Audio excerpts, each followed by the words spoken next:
ირაკლი კობახიძე სამთავრობო საკოორდინაციო კომისიის წევრებთან ერთად ფასებთან დაკავშირებით დღეს 25 ფარმაცევტული კომპანიის წარმომადგენლებს შეხვდა. ქართული ოცნების პრემიერმა სხდომაზე თქვა, რომ მათი ინტერესი ერთი მხრივ ბიზნესი თავისუფალი იყოს და ფასწარმოქმნა საბაზრო პრინციპების შესაბამისად ხორციელდებოდეს, მეორე მხრივ კი მოსახლეობის სოციალური ინტერესები იყოს დაცული. მიმდინარე კვირას სამთავრობო საკოორდინაციო კომისიის ფორმატში შეხვედრა საწვავის ფასებთან დაკავშირებით გაიმართება. ერთი პროცესი უკვე გავიარეთ 2022 წელს. როდესაც ეს რეფერენტული ფასები დაწესდა და მან ბევრი მიმართულებით შედეგები მოგცა, კონკრეტულ მედიკამენტებზე, კონკრეტულ ჯგუფებზე მედიკამენტების ფასები რეალურად შემცირდა. ამაზეც გვინდა ვიმსჯელოთ, რამდენად არის სივრცე ამ ჩამონათვალის გაფართოებისთვის. ასევე საფთქო ქსელებში ხდება სხვა პროდუქტების რეალიზაციაც. სადაც რო ნახეთ, საკმაოდ დიდი არის ფასაშორის სხვაობა, ჩვენ თუ ავიღებთ ევროპულ ფასებს. არის ხშირ შემთხვევაში 35-40% სხვაობა ევროპის ქვეყნებთან, მათ შორის დიდი ბრიტანეთთან, საფრანგეთთან და ასე შემდეგ. და ეს საინტერესოა, რამდენად ეფუძნება ეს, ასე ვთქვათ, მაღალი ფასები ლოგიკურ ჯაჭვს იწოდების. სხდომის დასრულების შემდეგ მედიასთან კომენტარები ფარმაცევტული კომპანიების წარმომადგენლებმა გააკეთეს. რაც უფრო ძვირად და მეტი ფასნამატით ხიდი, მით უფრო ნაკლებს ხიდი და მით უფრო ნაკლები გაქვს მოგება და ბოლოს საერთოდ კოტრდები. ანუ ჩვენი ბიზნესმენების ბუნებრივი ინტერესია, რომ რაც შეიძლება ნაკლები ფასნამატით, რაც შეიძლება იაფად გავყიდოთ პროდუქცია, მით უმეტეს მედიკამენტები, რომ მოსახლეობამ შეძლოს მისი შეძენა. სივრცე არის ის, რომ მაგალითად წინა მინისტრმა მიიღო დადგენილება, რომლის მიხედვითაც რეგისტრაცია წამლების საქართველოში არის უმკაცრესი მსოფლიოში. ამიტომ ბევრი წარმოების წამალი უახლოეს ხანებში, ვინაიდან შედის ეს დადგენილება ძალაში, ორჯერ მოხდა მისი გადავადება, მაგრამ შედის ძალაში, ბევრი წამალი აღარ იქნება ქვეყანაში, რომლებსაც აქვს შედარებით დაბალი ფასი და მოსახლეობას მოუწევს მის მაგივრად ძვირადღირებული ანალოგის ყიდვა.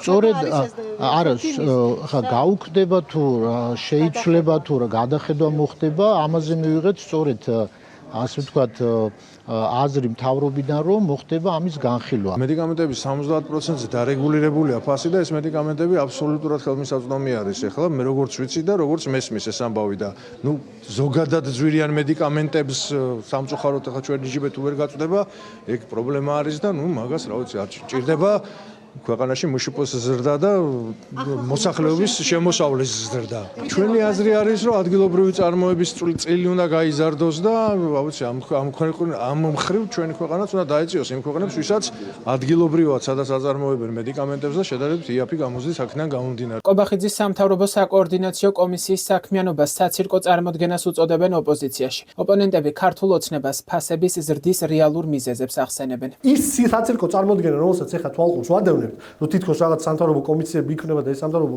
კომისიები ფასს გაიაფებს სასურსათო პროდუქტებზე, აბსოლუტური ფარსია და აბსოლუტური მარაზმია. რეალური პრობლემა არის ინფლაციაში და ინფლაცია არის ეროვნული ბანკის უგუნური პოლიტიკის შედეგი და პრობლემა არის ქართული ოცნების მიერ ცხოვრების გაძვირებაში. გაძვირება ხდება როგორც კორუფციით, ისევე პირდაპირ გზით სახელმწიფო სერვისების გაძვირებით მაგალითად. არც საწვავი არ გაძვირებია და არც დენის საფასური იმას, რომ პასპორტის აღების საფასური არ უნდა გაორმაგებულიყო. რომ პირადობის მოწმობის საფასური არ უნდა გაორმაგებულიყო.